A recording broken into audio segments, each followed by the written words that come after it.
Enough is enough. H&M spark fury as interfering in US politics again with new letter sending to G20.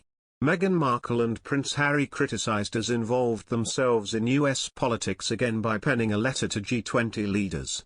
The Duke and Duchess of Sussex have written an open letter urging G20 leaders to ensure vaccine supplies for all nations.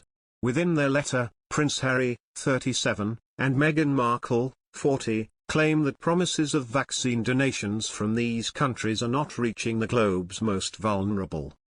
The Sussexes joined forces with WHO Director General, Dr. Tedros Adhanom Ghebreyesus to issue the correspondence on the eve of the G20 summit. They, along with WHO Director General Dr. Tedros Adhanom Ghebreyesus, wrote, "Of the almost 7 billion doses that have been administered globally, just 3% of people in low-income countries have had a jab so far. Where are the rest?" Within the piece, they refer to access to the COVID-19 vaccine as being a fundamental human right. It comes after the Sussexes' visit to New York last month, where they campaigned for global vaccine equity.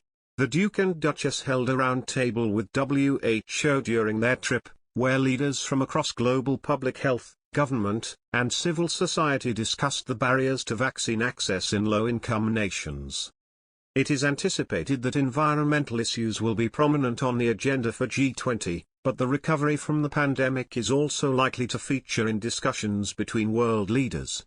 In their letter, the trio said, when the leaders of the world's wealthiest nations met at the G7 summit in June, they collectively announced that 1 billion doses of COVID-19 vaccines would be sent to low and middle-income countries to help vaccinate the world. Pharmaceutical companies have pledged almost the same. The letter called out a handful of countries at the G20 summit who have millions of surplus vaccines that are destined to be wasted once they expire. The royals added that discarded vaccines should outrage us all.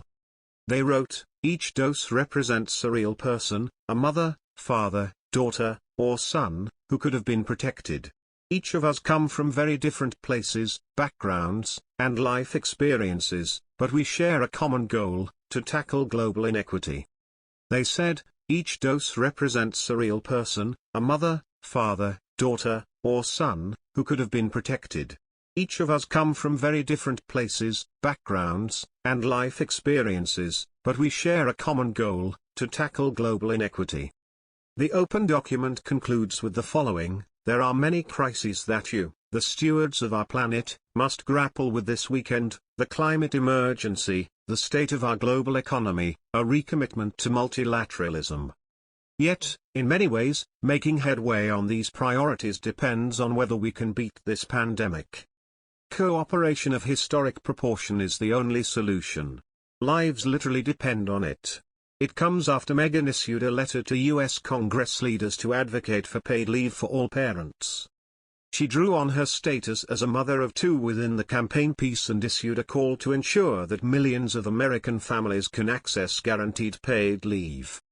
The letter was written on Sussex-headed paper and was signed off with Meghan's Duchess title. However, it emerged on Thursday that U.S. President Joe Biden has not included paid family leave in his $1.75 trillion, £1.27 trillion, spending plan. The letter the couple have penned alongside Dr. Tedros Adhanom Ghebreyesus, which is published on the WHO website, is not the first instance that sees them campaigning for vaccine equity.